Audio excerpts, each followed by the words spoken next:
Este ano de 2023 será um ano muito importante, de mudanças de signo, de planetas importantes como Saturno, como Júpiter, que vai transitar em Áries, né, e mexer aí com a parte mais impulsiva das pessoas, vai mexer com questões de polícia, enfim, o lado guerreiro do ser humano vai ter uma amplificação, assim também como Saturno vai atuar no signo de Peixes, e muitas mudanças vão acontecer. Mas eu quero responder mais uma vez aqui a várias pessoas que perguntaram sobre os regentes do ano. Eu vejo vários vídeos na internet dizendo que é Oxalá, que é Iemanjá, que é Oxum. Disseram, por exemplo, em 2022 até que seria Exu o regente do ano. O que, na concepção da Umbanda astrológica, isso não é possível. Exu reger um ano. Porque ele é o mensageiro dos orixás, ele não atua de frente diretamente, ele não pode ser o regente do ano. Ele é apenas o representante dos orixás. Esse foi o papel dado a ele como orixá Exu, o mensageiro, o senhor dos caminhos, que abre os caminhos. Mas os que governam são os orixás coroados, os orixás guerreiros, ou caçadores, ou criadores, enfim, ou ancestrais, as iabás. Pombagira não pode ser regente do ano, assim como Exu não pode ser regente do ano. Então, na soma de Umbanda astrológica, eu volto a repetir, não é apenas a tabela dos caldeus que a gente usa do ciclo de 36 anos, que esse ano é a Lua. E num outro ciclo de ano civil astrológico, o Sol. Então, o Sol e a Lua são os regentes deste ano. Em primeiro lugar, a Lua com o ministério do Sol. O Sol num plano mais espiritual, a Lua num plano mais terreno, mais direto, mais pessoal, na vida das pessoas. E em Orixá, na Umbanda esotérica, a diferença, todo mundo pergunta, qual é a diferença da Umbanda astrológica, que usa quais os mesmos conceitos para a Umbanda esotérica? A diferença é que a Umbanda esotérica, ela se baseia acima de tudo mais na Umbanda tradicional, na Umbanda do Zélio. O da Mata, ele usou muito os conceitos cristãos, mais cristãos, para a Umbanda esotérica. E, por exemplo, nas questões de aliar os astros com os orixás, ele vê, por exemplo, a Lua com Iemanjá, o Sol com Oxalá, Júpiter com Xangô, Vênus com Oxum, Marte com Ogum e assim por diante. Na Umbanda astrológica, a diferença de interpretação é a seguinte: a Umbanda esotérica ela não se vale só de uma Umbanda cristã, de ver entidades como santos, assim como no candomblé, assim como nas umbandas tradicionais, mas vê os orixás mais ligados ao Ifá, as questões não diria somente dos iorubás da Nigéria, mas dos conceitos africanos de toda aquela região ali, que vê o orixá com vários nomes, tem várias entidades derivadas. E o Ifá, mais uma outra observação, não apenas como o Ifá iorubá, que todo mundo diz assim, é o original. Em religião e espiritualidade, o original é bom como tradição, como raiz, tudo tem que ter uma raiz, mas a raiz cresce, o tronco cresce e seus ramos dão flores, frutos, sementes, ou se não dão frutos, dão pelo menos flores. Está sempre em crescimento, você não pode ficar só na raiz. Por que eu estou dizendo isso? Porque tem muito babalaô que diz, eu fui na Nigéria, eu fui me iniciar na Nigéria, o meu babalaô da Nigéria, ele usa isso como marketing para dizer que ele é o cara, que ele é o dono do conhecimento, que ele sabe.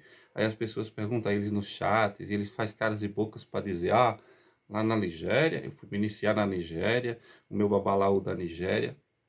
A Nigéria hoje, se você for entrar em contato com pessoas que vivem lá, você for fazer pesquisa, você vê como lá, a Nigéria hoje é outra Nigéria, é completamente moderna.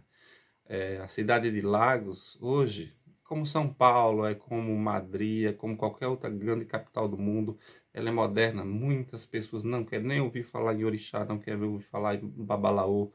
Lá cresceu muito a religião muçulmana, cresceu muito o cristianismo, as perseguições, muitas tradições foram desfeitas e muita gente trabalha com babalaô, com picaretagem, enfim, ou com coisas distorcidas, porque se inventou de que o Ifá só poderia ser transmitido por tradição oral. Duas mentiras. Primeiro, é que muitos não sabiam escrever, não tinham capacidade de colocar em livro, de organizar como foram feitas as escrituras de diversas outras religiões, mas Ifá não queria isso. Pode ter certeza que Ifá não queria isso. Ele é o orixá do conhecimento e ele repassou para isso ser repassado. Ele não só repassou para um babalaô fulano de tal, para ele viver tantos anos depois morrer, aquilo ficar esquecido, ou se ele quisesse repassar apenas para os filhos dele, para a família dele, não. Orumilá, a gente está vendo hoje na era da informação, o Ifá, ele está se expandindo por quê? Porque é numa era de conhecimento e uma era em que a verdade se abre. Assim como as fake news, as mentiras também se abrem, mas a verdade também se expande, aproveita essa onda de crescimento. E se não fosse as publicações, como de Fatumbi, como de outros babalaô, já teria se perdido, assim como a Bíblia, se ela não tivesse sido publicada, não tivesse sido montada, os conhecimentos de pergaminho, ou conhecimentos oral, tudo isso teria se desfeito. Então foi um erro muito grande e por isso a Nigéria foi punida. A Nigéria foi invadida por dominadores do Islã, por dominadores colonizadores brancos do cristianismo, de ortodoxos, enfim, de outras religiões, que dizimaram famílias, que perseguiram os babalaôs. Por quê? Muitos vêm com esse papo, com esse caô que eu falo no sentido de enrolação, não na saudação do orixá. De tradição oral não quer evoluir. E é por isso que eu cito aqui o Ifá cubano e o Ifá venezuelano, ou de outras regiões aqui da América Latina, que estão até muito mais evoluídas do que muitos babalaôs lá. Existe o Ifá cubano, por exemplo, ele é moderno, ele é atualizado. Porque uma coisa que é perpétua, que é eterna, é o Ifá na sua matemática, na sua geometria sagrada e na sua matemática ancestral, binária, da soma dos Odus. Isso é eterno para qualquer tradição, isso vem da geomancia, isso vem de tradições árabes mais antigas, isso não nasceu na Nigéria. A Nigéria, o culto iorubá, é antigo, até mais antigo do que a cultura judaica, 10 mil anos, se supõe. Mas antes já vem do povo Farina, de toda aquela região, de tribos muito mais antigas, talvez de 1 milhão de anos, que conhecia com outros nomes, que jogavam ossos, que jogavam caco de cerâmica, que jogavam búzios, que não era propriamente todo esse conceito do Opeleifá, do Oponifá. Aquilo tudo foi montado por babalaôs ao longo dos tempos, foram dando nomes e foram adaptando a cultura nigeriana, mas isso vem de um oráculo muito mais antigo, talvez até ligado aos Delfos da Grécia, enfim, de outras religiões sagradas, muito mais antigas do que a religião iorubá, que se adaptou e tem os conceitos da criação de Orumilá, de Olodumaré, e tem todos aqueles contos, aqueles mitos, mas o Ifá cubano, por exemplo, ele adaptou os Odus, a interpretação dos Odus. Você não pode ficar nesse papo de tradição oral, de que um Odu tem tantos itãs, de que é aquele verso, que você tem que adivinhar aquele verso. Um Odu, ele é uma abertura, uma porta de uma dimensão. Um Odu, ele já foi um sacerdote encarnado, um babalaô, filho de Orumilá, que viveu na terra e que passou conhecimento e que viveu aqui. Então, tem muitos conceitos que babalaôs, esses supostos donos do conhecimento, eu fui na Nigéria e tal, e fica dizendo isso pode, isso não pode, sem querer modernizar, vendendo curso. Ao mesmo tempo que ele diz que a tradição oral, ele que vende curso, ele faz apostila, ele vende palestra, ele vende fórum, e ele vende iniciação, até para quem não pode, enfim. Mas o vídeo, para não ficar muito longo, eu estou falando do regente do ano. Então é o seguinte, o regente do ano, na Umbanda Astrológica, ele não visa só o astro com o orixá, por exemplo, Lua e Iemanjá.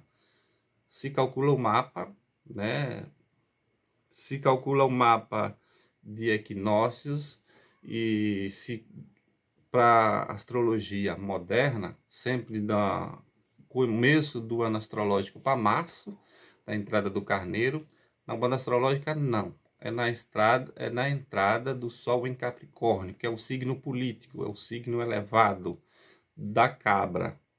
Então, é a entrada do Sol em Capricórnio. Mas mesmo pegando a tabela dos caldeus, a regência da Lua e do Sol. Em primeiro lugar, a Lua é sustentada pelo Sol, no ciclo de 36 anos que estamos no ciclo de Saturno.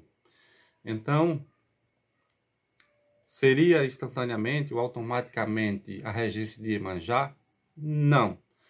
Tem que ver em que posição e que aspectos e que configurações se dá essa regência da Lua e do Sol. A regência puxa para Marte e puxa para Júpiter, ou seja, fogo em água, água e fogo. Uma conexão alquímica muito grande aí. O que nós temos? A regência do ano. Yansan, a grande guerreira Yansan. E Ogum. Este é o par que vai governar o ano. Não é Oxalá e Iemanjá. Não é um ano maravilhoso, como todo mundo interpretando aí por Oxalá e Iemanjá, de prosperidade, de paz e disso e daquilo. Não. Será um ano muito difícil, mais difícil que 2022. Será um ano que todos precisamos ser aguerridos, seremos desafiados. Será um ano de violência policial, de chacinas, enfim, muita coisa, morte de políticos importantes, perdas no sistema financeiro muito grandes, gente que vai tomar muito calote, vai ter muito calote. E tem uma outra entrada importante, que eu falei, a entrada de planetas, que é a entrada de Plutão no signo de Aquário, que por si só já é corrupção. Esquemas de corrupção no poder, nas 3 esferas, enfim. E se o Lula não tiver cuidado, ele pode cair na mesma armadilha que ele caiu do mensalão e do petrolão. Frente ampla, toda essa pirotecnia no escritório aí da transição, e ouvindo o mercado, e não ouvindo o mercado, e blá blá blá, e se ajoelhando ao Lira. Enfim, como eu disse, eu não tinha perspectiva de um governo maravilhoso. Você pode ver meus vídeos antes da eleição e não espere coisa fantástica. É melhor do que o Bolsonaro? Tirou uma besta-fera do poder? Tirou. Espero que ele nunca mais volte. O Bolsonaro já era. A direita vai voltar ao poder um dia. Talvez até, se o Lula errar muito, volte em 2026. Mas não com o Bolsonaro. O Bolsonaro já foi, já era. Ele pode até ser deputado, senador, qualquer coisa que ele... Se ele não tiver questões judiciais, ele pode voltar a ser. A presidente, não. Jamais. Foi a única vez. Ele e o Trump, eles tiveram a chance da vida deles, que o karma lhe deu, e não dará mais. Então, será um ano muito desafiador, um ano de foco na saúde, com problemas de saúde, não só da Covid, que vai continuar martelando, como outras questões de saúde. Muitos casos de câncer. O câncer estará poderosíssimo no meio da sociedade. Câncer de pele, vai ter muito, de ossos, vai ter muito, enfim, vários tipos de câncer, de derrame, por causa do alimento, dos agrotóxicos, das coisas transgênicas, enfim, da tensão na sociedade, das pessoas viver muito no termo eletrônico e não quer viver a vida normal. Então vai ter muitos problemas de vista, muito problema cardiovasculares, muitos problemas. A saúde será um dos focos no ano de 2023. Talvez não uma pandemia, mas várias endemias, vários problemas no sistema de saúde, e que o governo vai ter que olhar muito bem para essa questão. E também as questões de trabalho também serão muito desafiadoras. Será um ano bom para as mulheres na questão de trabalho profissional? Sim, muitas mulheres vão se destacar na questão profissional. Será um ano importante para o signo de Peixes, para o signo de Sagitário, para o signo de Gêmeos e de Virgem, que são 4 signos móveis, porque a Lua entra focando esses 4 signos. E será nas questões espirituais, de saúde, de trabalho, esses 4 signos. Os 4 signos cardinais, Câncer e Áries, serão os 2 signos mais importantes do ano. Então, eles são em questões sentimentais, de imagem pessoal, né, da sua personalidade no mundo profissional, e também Capricórnio, os que trabalham com escritórios, com sócios, questões políticas, também questões de casamento, para Capricórnio, Libra, questões familiares. Então, vai ser um ano muito dinâmico, mais dinâmico do que 2022, foi um ano desafiador, um ano de política, um ano de Copa, mas 2023 será um ano de que você vai ter que pular uma fase, que você vai ter que enfrentar os desafios de frente, vai ser desafiado diretamente. Então, o ano de Yansan e Ogum. Yansan e Ogum. E o foco será Marte, o ministro dos dois regentes, Sol e Lua, com Marte, o primeiro-ministro principal. Então, Yansan e Ogum são os regentes do ano, e não Iemanjá e Oxalá. Os orixás, todos eles atuam em todos os signos? Sim, cada signo você pode ser de Escorpião, ter o seu orixá pessoal, a regência de Ogum, o Touro vai ter outro, mas estou falando da regência social, mundial, do Brasil, desses dois orixás do ano de 2023. E nesse ano de Yansan, ano aguerrido, os focos, quem trabalha com transporte, com turismo, com publicidade, assessoria política, quem trabalha no Congresso, nas assembleias, nas câmaras de vereadores, secretários de prefeitura, será um ano muito exigido deles, será um ano muito importante para eles. As questões de casamento, os divórcios, também será foco nesse ano, muitas pessoas se separando, que não aguenta mais a relação, vai dar um ponto final, mas muitas pessoas que estão sozinhas vão arrumar outro amor, vai dar um recomeço, um reset na sua vida. O signo de Câncer será um ano importante para se livrar das sombras. O signo de Peixes, que é o outro signo de água, será um ano muito importante para rever o seu destino, para ver o que realmente é o seu destino. Muitas pessoas enrolam, choramingam, têm medo, acham que a vida está parada e fica sempre naquele mesmo passo. 2023 vai ser um ano decisivo, talvez de mudança de 360 graus, assim também como o signo de Escorpião, que é o terceiro signo de água, onde está a cauda do dragão. Alguma coisa kármica vai acontecer para os escorpianos, que possa trazer uma grande bênção, uma grande mudança, uma grande criatividade, uma grande criação, ou uma queda, se ele não souber observar os sinais do tempo. Então, no ano de Ogum e no ano de Yansan, buscar aquele nosso guerreiro interior, nossa força, não se amedrontar, não ter medo, encarar de frente, mas sem impetuosidade, sem impulsividade, sem estultícia, ou seja, pensar antes de agir, falar menos e ouvir mais, e só agir quando tiver certeza. Mas quando tiver certeza e quando tiver clara o momento de dar o passo à frente, tiver clara a porta do seu destino, não ficar quieto, seguir com segurança, e quando tiver que agir, agir. Não se deixar dominar pelo medo, apenas ser prudente, ter prudência e temperança. Não confundir prudência e temperança com medo, mas esperar o momento certo. Essa será a chave para se dar bem no ano.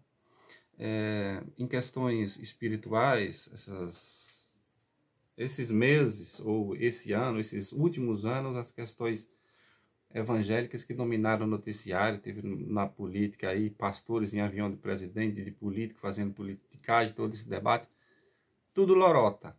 Os evangélicos não vão dominar o Brasil, não vão.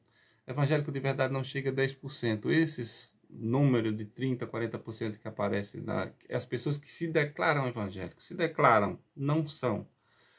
O evangelho, o ensinamento cristão, o ensinamento da Torá não se encaixa a travestidos de terno e gravata que ficam fazendo show de stand-up ou ficam rodopiando na igreja, ouvindo música gospel, dizendo que tem labareda de fogo na igreja e tal. O cristianismo, a teologia, a filosofia cristã, O ensinamento sagrado espiritual cristão é muito mais profundo, muito mais além. Ele não requer violência, ele requer amor e ele requer sinceridade.